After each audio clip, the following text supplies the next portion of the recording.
Chapter 30. In Dad's Own Words. These are some excerpts from the story of his life that Dad was trying to write for my siblings and me before he died. This is my so-called autobiography, and I hope I cover as many of your questions as possible. For more than 65 years, I had quite a wonderful life, then it was all gone the day my babe died. This is my second attempt at writing my life story. The first time I had written over 12,000 words and had many pictures.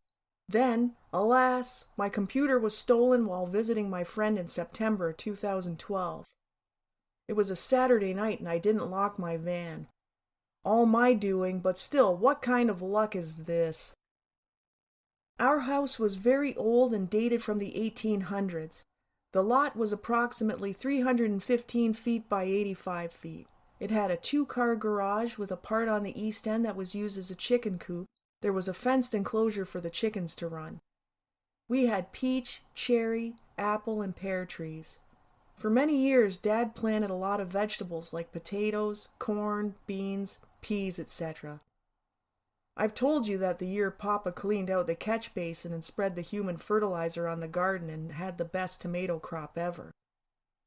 The house was a 2-story with 3 bedrooms on the second floor. The main floor had a kitchen, dining room, living room, 1 bathroom, and a spare room where Nanny did laundry and the freezer was kept. I have no memory of this, but was told that Nanny's father and brother lived with us for a while. When they bought the house, it didn't have a furnace. There was a wood-burning stove in the kitchen and a fireplace in the dining room. Every time I think back to those days, there is so much I want to tell you, and it becomes overpowering. Being the youngest was good and bad for me. The good was I was pretty much left on my own most of the time to play and do whatever. The bad was not one of my siblings, save for my brother, wanted me around, and even my brother, who was 2 years older, was hard to relate. So I guess I just learned to be on my own and loved making up games to play and so on. You could give me a couple of clothes pegs and I would make an airplane and fly to the clouds. WD and I played together all the time and mostly at my house. I was seldom invited to his place and his parents seemed distant and aloof. I do recall one time sleeping over at WD's. The house was dark and seemed cold. I don't think I liked it very much because I never did it again. We loved playing with dinky toys, which were little metal cars and trucks. Behind our house was a pile of dirt and we would build roads and tunnels and have a ball. Some days just didn't seem long enough for us as we hated to end a good day of building. Our clothes would be filthy, to say the least. I don't know how old I was when I learned how to ride a bicycle, but I must have been quite young as the only bike I could ride was a girl's bike which didn't have a crossbar and I could stand in the arc of the frame so my feet could reach the pedals. I think I did learn to ride a bicycle across the road at FM's. They were a family originally from Dunville, I believe. As a kid, I always thought of them as being kind of hillbillies. As I look back now in my later years, they appear more to have been maybe a notch above my family. The house they lived in was right next door to Great-Grandpa's place. As I recall, it was a 2-story house with dark brown plaster stucco covering. There were quite a number in their family, and I can remember playing there quite often. They also had the first television I ever saw. One night I was allowed to come into their house to watch a television program called Gangbusters. It was a crime-based story, and the opening scenes were of a police chase with sirens blaring, lights flashing, and cars careening around corners. The picture was very tiny, but the cabinet was massive. For some reason I recall being told it was a 1-inch screen, but more likely it was close to being at least a 6-inch screen. The room was very dark so you could actually see what was on the television. We didn't get a television until 1952, I believe. I think it was in the fall and the Leafs were playing on the CBC network. The television was delivered, but my parents didn't think to get an aerial for it. That night, as the time for the game approached, my father, and most likely my oldest brother, were trying to get a picture using a wire coat hanger. They finally got something on the television, but it was like looking through a snowstorm. It didn't matter because we were all thrilled to have a television. The TV was put in the dining room for some reason. The dining room table blocked being able to see the TV, so my father decided to have a small platform built to elevate it. Trouble is, He had someone at his work make it, and it was barely wide enough for the TV legs to sit on it. I think the feet may have had a small overhang, but that was my father. Never ever made or fixed anything that I can remember. The hockey games were only shown on Saturday nights beginning at 9 o'clock. The game itself actually began at 8 o'clock, but they always showed some country singing program first. I think it was called Don Messer's Jubilee Broadcast, live from down east, most likely Halifax. If my father was working, he would always call home to find out the score and then ask how the game looked. At 10 o'clock, Gunsmoke was on Channel 4 from Buffalo. That was the big thing to do on a Saturday night when I was getting a little more grown up. The only channels I can remember from those days were Channels 2 and 4 from Buffalo, Channel 5 from Toronto, and Channel 17, which was a PBS channel. The Buffalo channels came in much clearer, and on Sundays we would watch the Cleveland Brown games. My mother didn't like Sundays because of football. I don't think she liked hockey much either, but I can't recall her saying anything against watching it. As the years went by, more channels became available, like Channel 7, Buffalo, 11, Hamilton, and maybe another like Channel 9, Toronto. Saturday mornings were all cartoon shows, and my brother and I would sneak downstairs and turn the TV on low to watch them. There were also a number of kids' shows we liked to watch, like Rin Tin Tin, Hopalong Cassidy, The Cisco Kid, The Lone Ranger, Sky King, My Friend Flicka, cartoons, and old cowboy movies. In the rare times I wouldn't feel well, my mother would let me stay home from school. In the afternoon they would show these old movies which I loved watching with her. The dining room rug was an area rug, and it had a border design around the perimeter. I used to play with toy cars and pretend this border was a highway. The trouble with a day off school was it went too fast, and there I was again, back at school. In those days there was a lot of open space where we lived because it was still farming area. Down the road were a couple of farms. Wheat was the big crop, and in the fall the big harvester machines would roll in and cut all the wheat. The birds would eat so much seed that many had a hard time flying and would be hit or run over by cars. There were also some fruit orchards around, and we would always gorge ourselves on fruit. There seemed to be lots of pear trees. On our property we had sweet and sour cherry trees, an apple tree, and some peach trees. Of course, my father didn't do a thing to keep the bugs off them or to look after them. He also never instilled in us the work ethic. Having 4 big sons, one would think he could have arranged us so that the chores were looked after, but we were all lazy in doing anything. As I mentioned before, there were lots of open spaces for us to play. There were also some nice forested areas, which were very neat. One of the things I loved to find was puffballs.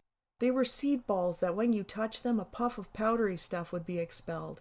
We also would find sassafras roots to suck on. They were very tasty, and of course those nasty prickers which we would have attached to our clothes everywhere. Directly west of elementary school was a small wooded area of pine trees. It was here that we played one of the best games of all, Flag Raiders. Kids were broken into 2 teams, and each had a flag which they put at the ends of the pines. The game was to see who could steal the other team's flag and bring it back across the dividing line, which was halfway.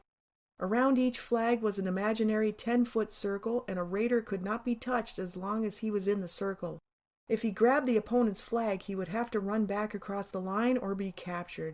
These games would take hours sometimes to play out. The other place we would play was the canal. We would climb the fence, which had barbed wire on top, and then head to the bank and carefully climb down to some caves which we had found. One slip, and one could tumble into the canal, and that would be it for him. I have told you how one day my brother and someone else I can't remember climbed down the wall of the canal and put their feet in the water as they clung to a small indent. I was so afraid that he would fall in. Even today I can feel how fearful I was. When Uncle D was in the hospital dying, we talked about this, and he apologized for upsetting me so. I don't think I ever went back there again. 1963 Studebaker. This was the car I owned when I started taking Mom out. It was a light brown beige colored 2-door sedan with a 327 cubic inch and 350 HP with 2x4 barrel carburetors and 4-speed transmission. And boy, was it fast! I enjoyed racing it and driving it way too fast. One time I was with a guy by the name of Bucky, a cousin of BG. On the way home, he said I didn't have the nerve to open it up. It was winter and we were driving on the parkway. Needless to say, we were flying. At Usher's Creek Bridge, we hit a patch of ice and half buried the car in a big snowdrift. A local newspaper driver stopped and loaned us a shovel to dig out. It was in this car that Mom told me she was expecting brother. I sold this car to get enough money to buy our first furniture. We bought 3 rooms of furniture for $1,200. My babe. Where does one begin in telling a love story? The smart-ass or the unfeeling will say you begin at the beginning. The beginning for me was I had never met a girl that I felt in love with or anything special. Let's face it, Mom was the very best and smartest person I have ever known. One day I was riding in my Corvette with a friend. In those days, we used to hang around at the drive-in restaurants. For something to do, we would take a drive down through the city all the way down to the lower bridge and back. We called this a city shot. As we were driving back near the car wash, we spotted these 2 cute chicks walking along the sidewalk.